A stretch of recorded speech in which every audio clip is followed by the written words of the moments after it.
Salutations à tous, c'est le frère Mota Mwanidi. Et aujourd'hui, encore une fois, dans cette exhortation, on va aller dans Bible.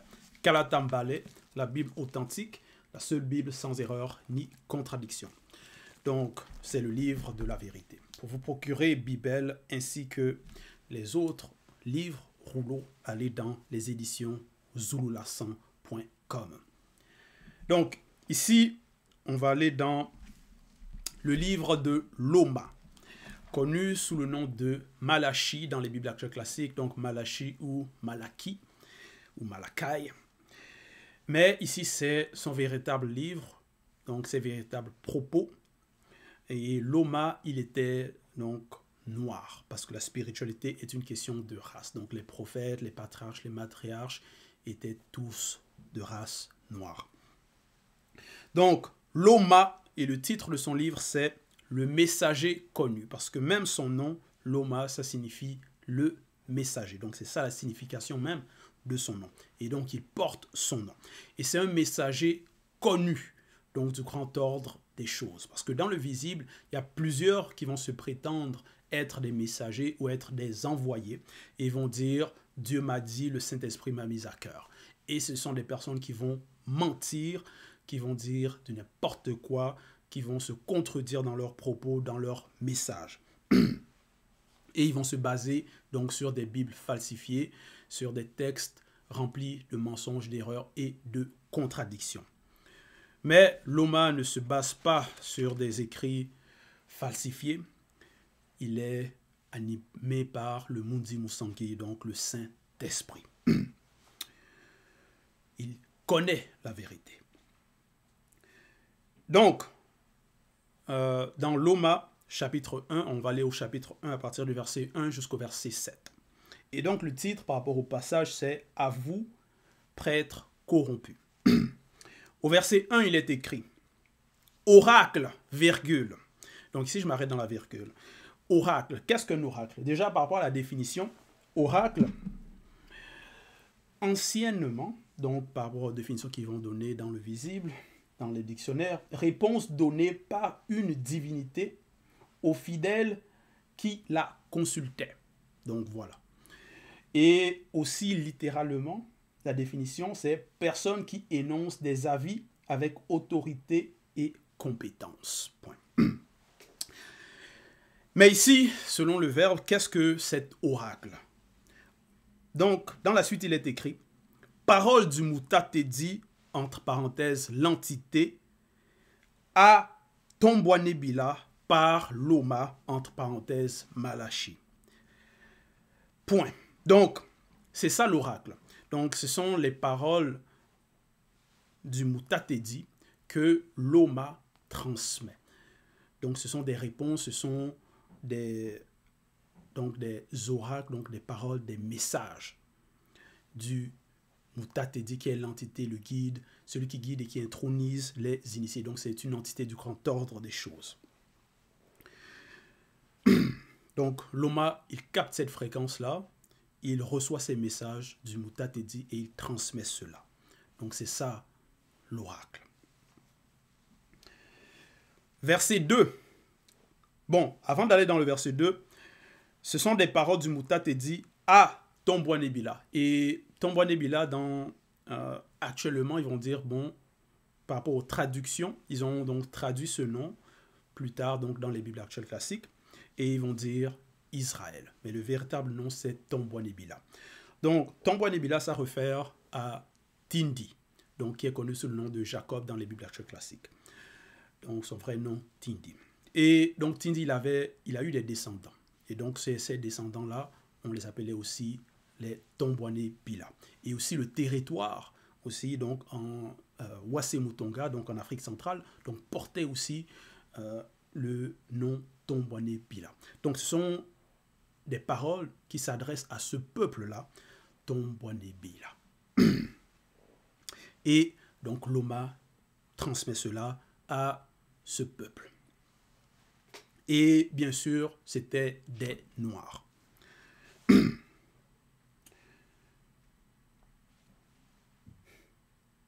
Verset 2, il est écrit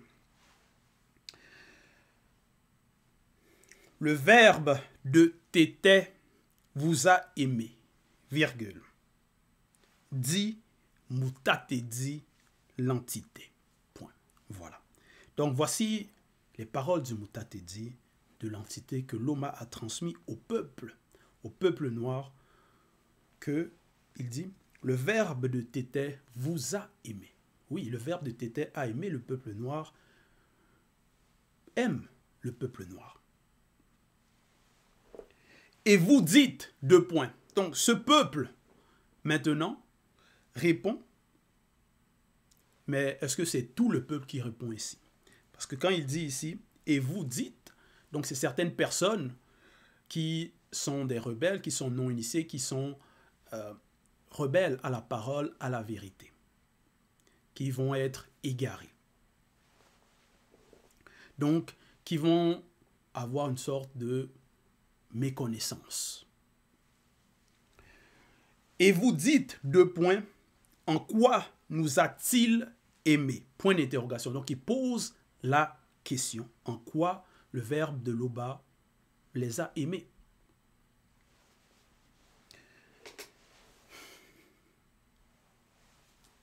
Dans la suite, il est écrit Bene Nyojita, entre parenthèses, Eso, n'est-il pas frère de Tindi, entre parenthèses, Jacob? Point d'interrogation. Dit Moutate dit l'entité, virgule. Cependant, Tindi a été spirituellement puissant. Point. Donc ici, Moutate dit l'entité, le guide, celui qui guide et qui intronise les initiés, il rappelle au peuple, à travers Loma, le messager connu, l'histoire des patriarches, l'histoire de Tindi, que Tindi a été spirituellement puissant. Et donc, c'est en rappelant l'histoire ici, il est fait aussi comprendre à travers Loma que voilà comment il vous a aimé. En quoi il vous a aimé. Parce que quand on lit l'histoire des patriarches, des matriarches, on voit la manifestation de cet amour-là, du verbe de Loba, dans leur existence, dans l'existence des patriarches, des matriarches qui ont mis en pratique les lois et les ordonnances du verbe de Loba. Donc, en cela, il n'y a pas de favoritisme. Parce que il dit, Bene Nyojita n'est-il pas frère de Tindi? Donc Bene Nyojita, qui est connu sous le nom de Eso, n'est-il pas frère de Tindi? Cependant, Tindi a été spirituellement puissant.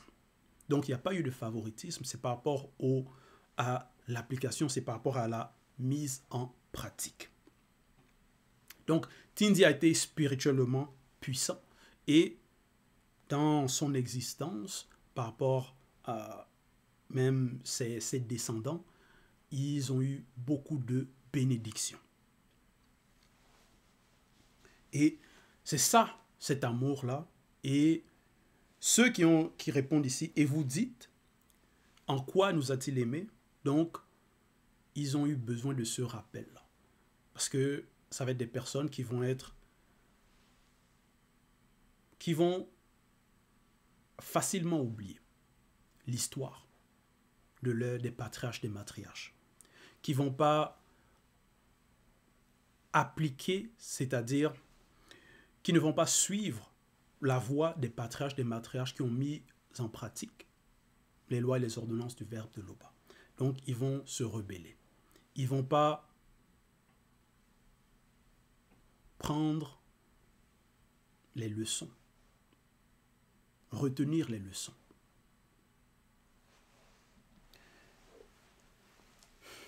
Donc, ils vont dire, en quoi nous a-t-il aimés? Verset 3. Et Bene Nyojita a méprisé la loi du verbe de tété, virgule. Donc, si je m'arrête dans la virgule. Donc, c'est toujours Moutate dit c'est toujours les paroles du Moutate dit. Donc, il transmet à travers Loma. Donc, c'est toujours cette histoire-là qu'il est en train de les rappeler. Parce que l'histoire de Tombouanébila, c'est une histoire à ne pas oublier. il faut se rappeler de cela, méditer sur cela, sur les leçons des patriarches, des matriarches qui nous ont légués. Voilà pourquoi les rouleaux sont très très importants. C'est l'héritage même. Verset 3. Et Bene-Nogita a méprisé la loi du verbe de Tété, virgule. Donc, en quoi? Parce que Bene-Nogita, connu sous le nom de Isso, il a méprisé son droit d'aînesse. Donc, pour un mais, il a vendu son droit d'aînesse. Donc, il n'a pas réellement considéré cela. Donc, là, c'est la désobéissance à la loi. Et à cause de cette désobéissance, il y a eu des châtiments, il y a eu des répercussions. Verset 3. Et Bene-Nogita a méprisé la loi du verbe de Tété, virgule. Il y en a plusieurs qui méprisent la loi du verbe du Créateur, qui vont suivre des faux prêtres, des faux messagers, qui vont être dans donc, les religions, les fausses religions. Donc il n'y a pas de vraie religion, tout ça là, ce sont des fausses doctrines. Donc beaucoup de noirs vont être un peu éparpillés là-dedans. Donc ils ne vont pas réellement connaître leur origine, qui ils sont, ils vont adorer des démons. Même par rapport aux lois morales qui est inscrite dans chaque homme, plusieurs vont désobéir à la loi morale et aux lois spirituelles.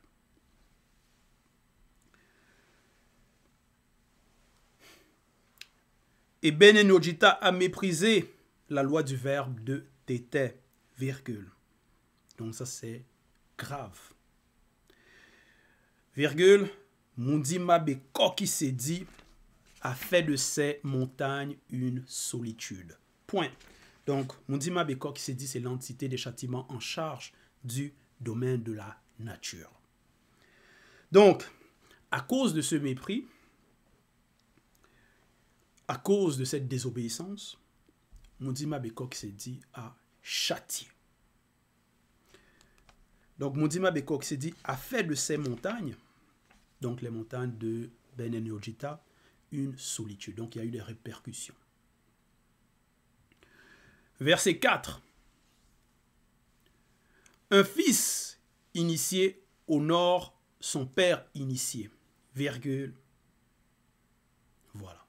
Donc, ça c'est la loi, la marche à suivre. Comment ça doit être? Un fils initié, donc qui connaît la loi, qui connaît les préceptes, honore son père initié. Virgule. Et un employé, son employeur. Virgule. Loba est Tété, entre parenthèses, père. Virgule. Où est donc l'honneur qui lui est dû? Point d'interrogation. Voilà. Donc il pose la question. Parce qu'il les rappelle l'histoire. Donc Mouta te dit à travers Loma, il les rappelle l'histoire, il les enseigne l'histoire des patriarches. Qu'il y en a un qui a été spirituellement puissant. Et à cause de cela, il y a eu la manifestation de cet amour. Sur le peuple, il y a eu des bénédictions. Et il y en a un autre qui a méprisé la loi, qui a désobéi. Et à cause de cela, il y a eu le châtiment.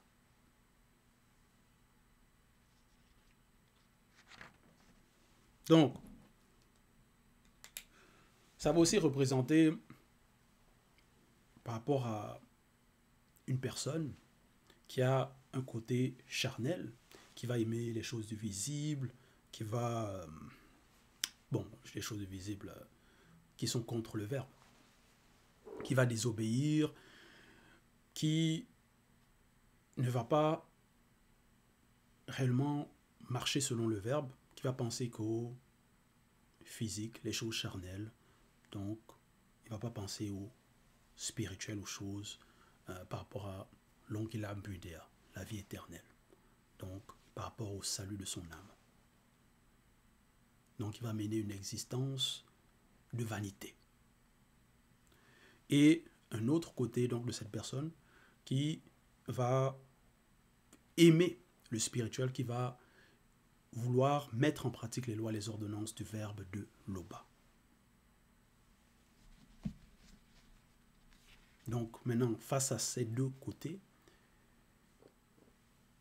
qu'est-ce que cet homme doit faire? Face à ces deux chemins, qu'est-ce que cet homme éclairé doit faire?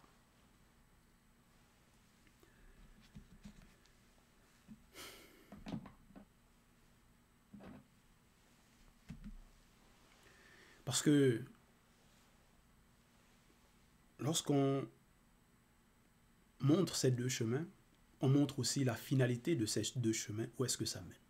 Un chemin mène à la bénédiction, aux bénédictions, à l'Ongila Bundea, la vie éternelle. L'autre, c'est les châtiments, c'est le jugement.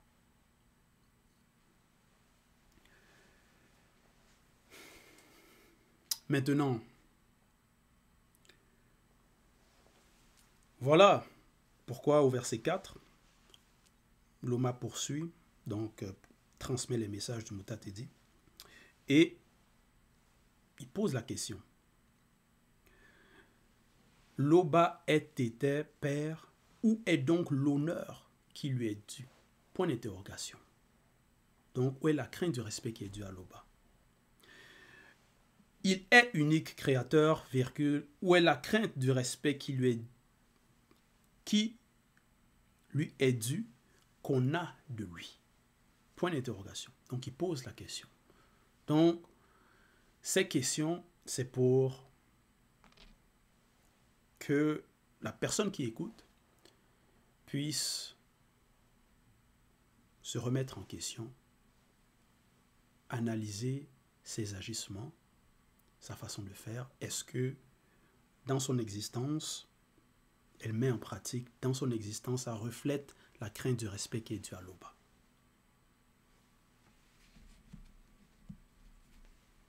Donc, en même temps, c'est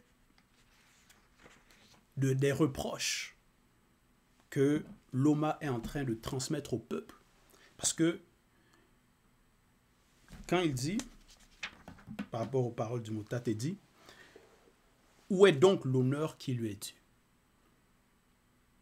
Il est, donc Loba est tété père, virgule, où est donc l'honneur qui lui est dû? Point d'interrogation. Il est unique créateur, virgule, où est la crainte du respect qui lui est dû, qu'on a de lui? Point d'interrogation. Voilà. Donc il pose la question parce qu'il y en a plusieurs dans leurs existences, dans leur vie, ne vont pas refléter cela. Ne vont pas refléter, ne vont pas réellement tirer les leçons du passé des patriarches et les mettre en application, les mettre en pratique, donc honorer tété en action, en œuvre, en pensée, donc dans les trois êtres, l'esprit, l'âme et le corps. Et ça, ce sont donc les agissements des non-initiés, des personnes qui vont agir selon leur côté charnel. Donc face à ces deux chemins qui vont marcher sur le mauvais. Et voilà pourquoi ils vont poser la question, en quoi nous a-t-il aimés? Parce qu'ils ne considèrent pas réellement les leçons du passé. Ils ne gardent pas cela.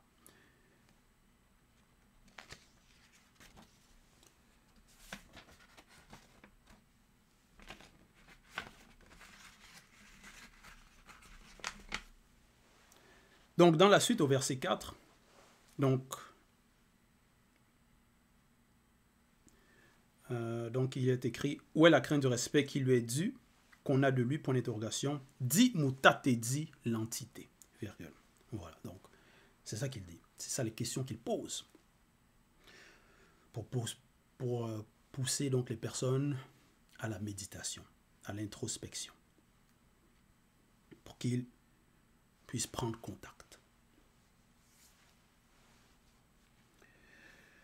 À vous, virgule, prêtre corrompu, virgule, qui méprisez le nom de Tété, virgule, et qui dites, deux points, en quoi avons-nous méprisé son nom? Point d'interrogation. Voilà. Donc, Moutatézi s'adresse à travers l'Ouma à des prêtres corrompus. Donc, des personnes qui vont se faire passer pour des saints, des personnes qui connaissent la loi,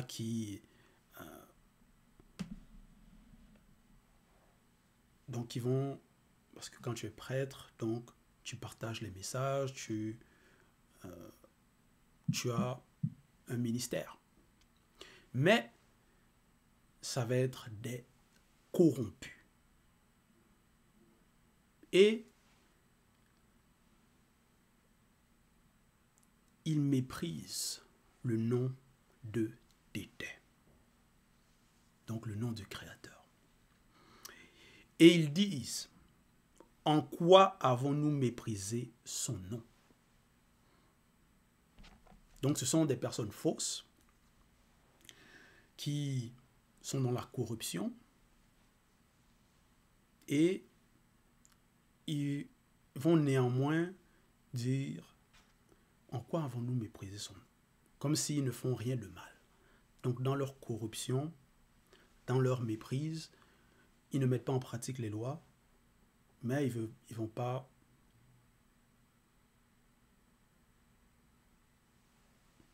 se repentir. Ils vont même pas reconnaître leur tort. Mais ils vont être dans l'arrogance, ils vont dire, en quoi avons-nous méprisé son nom?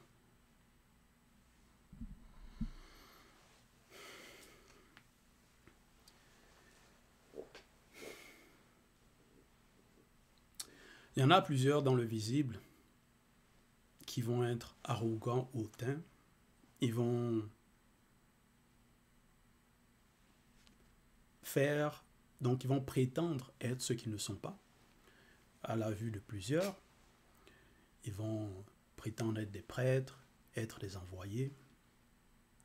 Mais ça va être des personnes qui commettent des abominations derrière. Ça va être des personnes qui vont prêcher des faux dieux, des fausses divinités. Donc, ils adorent des démons.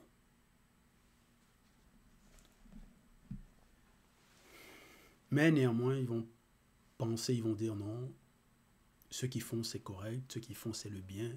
Ils vont dire non, on a le Saint-Esprit. Alors que ce sont des corrompus, alors que ce sont des personnes qui commettent des actions abominables, alors que ce sont des personnes qui désobéissent aux lois morales et spirituelles.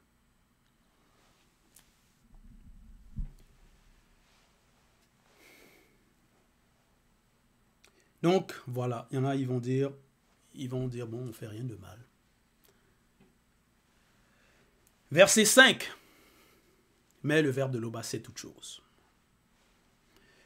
Verset 5. Vous offrez des sacrifices d'animaux, virgule. Voilà. Donc, voilà les actions des prêtres corrompus qui sont dévoilées ici.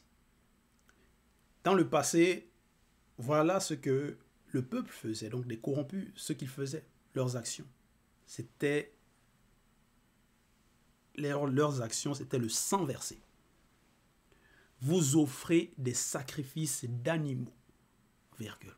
Ces pratiques abominables, même aujourd'hui, il y en a, de nos jours, il y en a qui le font. Dans les villages, en Afrique, à Ouassé, donc, ils vont, peut-être quelqu'un a un problème, ils vont apporter des animaux, ça peut être des brebis, brebis, des chèvres, des bœufs, des poules. Ils vont égorger des animaux en sacrifice. Vous offrez des sacrifices d'animaux, virgule, et vous dites, deux points, en quoi avons-nous péché? Point d'interrogation. Donc voilà, ils vont dire, qu'est-ce qu'on a fait de mal? Alors que leurs mains sont pleines de sang. Alors que leurs actions sont abominables.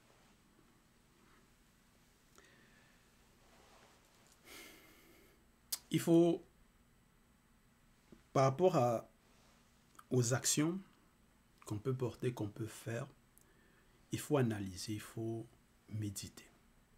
Il faut se remettre en question. Parce que offrir les sacrifices d'animaux, il faut savoir déjà, cette pratique-là, ça vient d'où? Quelle est son origine? Pourquoi c'est pratiqué? Est-ce que c'est bien ou c'est mal?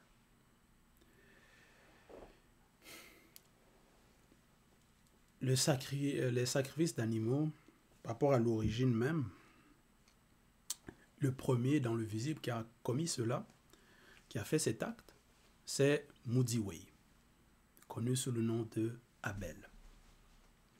Et c'était parce qu'il avait été séduit par Satan, le Mudimabobé, le mauvais esprit. Donc c'est ça l'origine même. Donc il a égorgé un agneau. Et une autre me le dit, donc nous a révélé cela, a même donné l'enseignement récemment là-dessus. Donc, ces actions, l'origine de ces actions, elle est occulte. Donc c'est par rapport à Satan, qui est la source de cela. C'est par rapport à la séduction. Parce que derrière cette action, c'était le Mudimabobé c'est ça qu'il voulait. Et quand on analyse même par rapport à cela, donc offrir des animaux en sacrifice,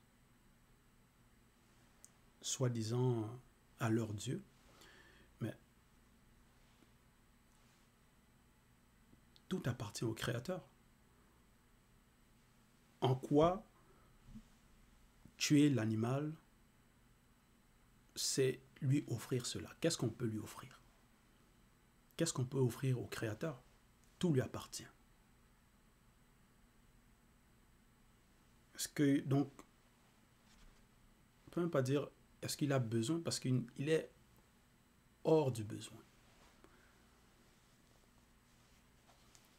Mais certaines personnes ne comprennent pas cela. Donc d'autres vont offrir des animaux en sacrifice, vont dire, bon, c'est par rapport à la rémission de leurs péchés. Les personnes commettent des actes abominables, ils pêchent. Ils vont dire, bon, ils vont soi-disant mettre leur péché dans cet animal et tuer cet animal. Mais ça, c'est la barbarie, c'est l'abomination, mais c'est trop facile de dire que non, tu pêches et il te suffit de prendre un animal qui ne t'a rien fait de mal, tuer cet animal ou l'offrir en sacrifice pour que tu sois pour la rémission des péchés, pour que en fait tes mauvaises actions ne comptent plus, pour recevoir le pardon. C'est par le sang versé d'un animal qui ne t'a rien fait, c'est par la souffrance que... Mais en quoi? En quoi?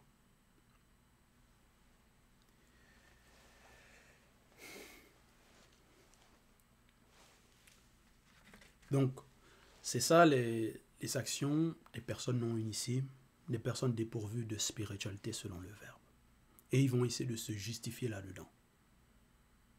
Ils vont commettre des actions ignobles et ils vont essayer de se justifier, de dire que non, il n'y a rien de mal là-dedans.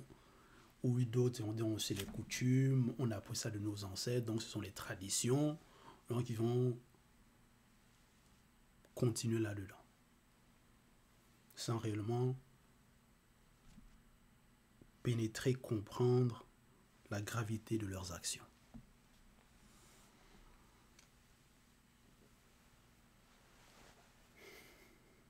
Verset 5. Vous offrez des sacrifices d'animaux, virgule, et vous dites, deux points, en quoi avons-nous péché? Point d'interrogation. Donc, ils ne se remettent pas en question.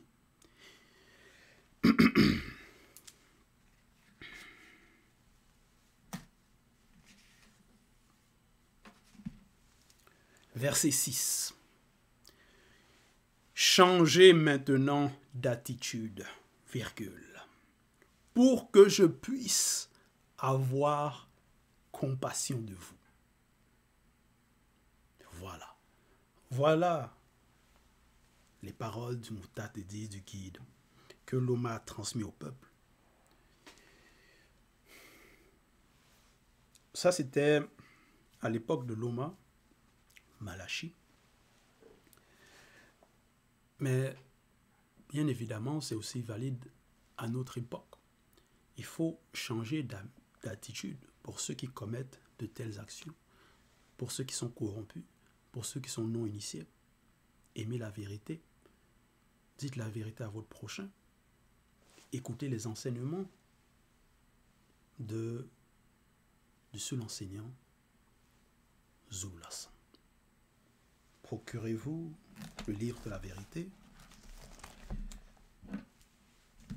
pour avoir de la connaissance. Mettez en pratique et la crainte de respecter Dieu à l'Oba. Donc il faut changer maintenant d'attitude. Donc il faut avoir de bonnes attitudes. Déjà, c'est pas l'arrogance, oh je sais tout, je suis déjà arrivé, j'ai déjà la connaissance.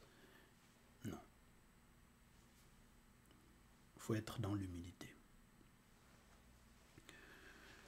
Changez maintenant d'attitude, virgule, pour que je puisse avoir compassion de vous.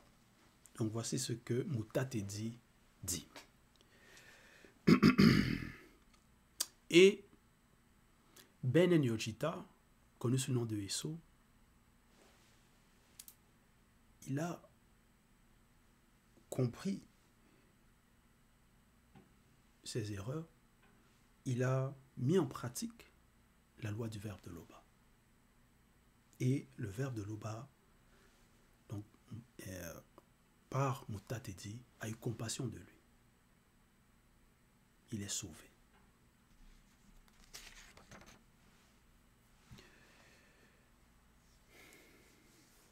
Donc ça aussi, c'est l'exemple à suivre de celui qui, peut-être un moment, est dans la désobéissance, mais qui revient au verbe de Loba, qui met en pratique, qui accepte, qui reconnaît ses torts.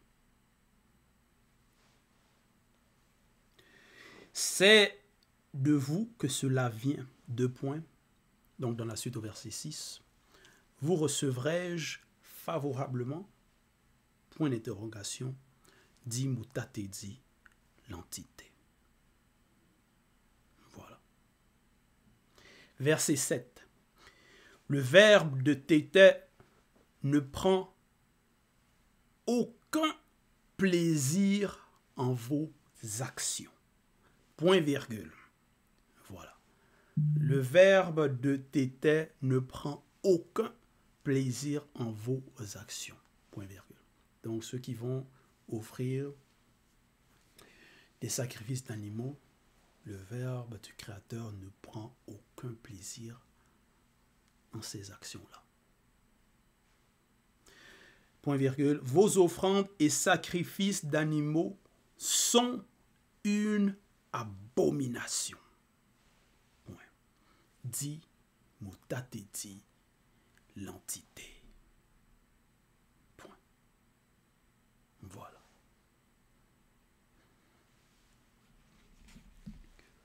Donc, ceux qui vont aller voir les marabouts, marabout va égorger la poule pour essayer de, soi-disant, régler tes problèmes. C'est l'abomination.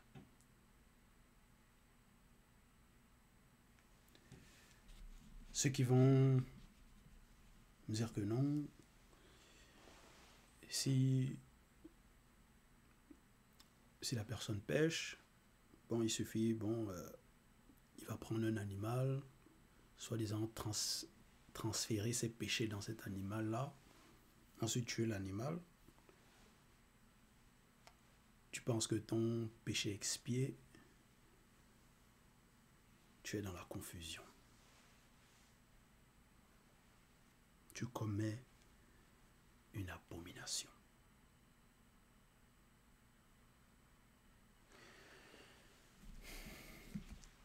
Ça, c'est...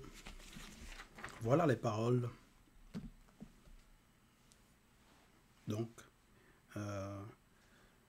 que Loma, le messager connu, a transmis au peuple de Tombouanébila, au peuple noir, en son temps, et qui sont toujours valides en notre époque.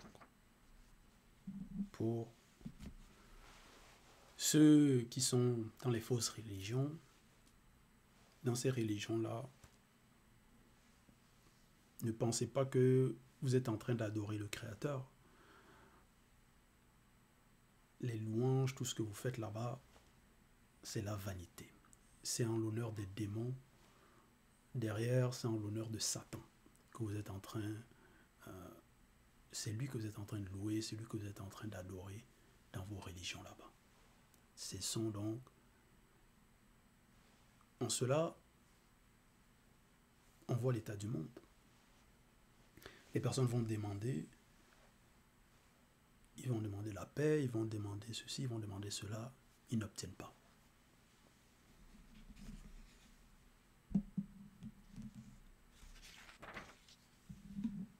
Il va y avoir des troubles, des calamités, des guerres.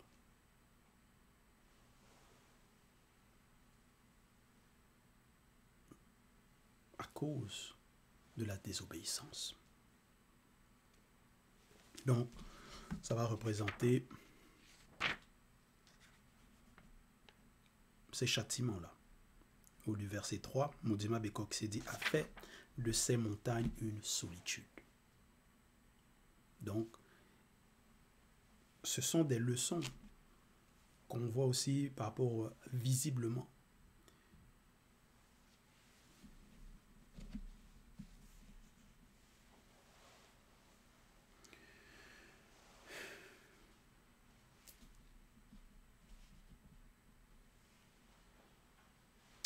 Donc, voilà.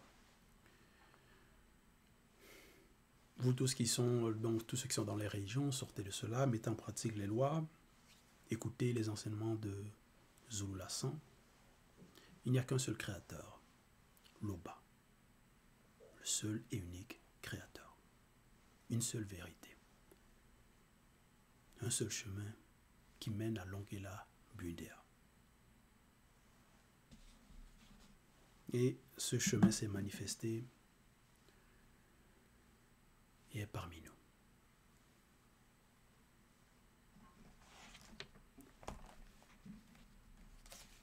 C'est le deuxième. Donc voilà, c'était l'exhortation de gloire à Loba, le seul et l'unique créateur.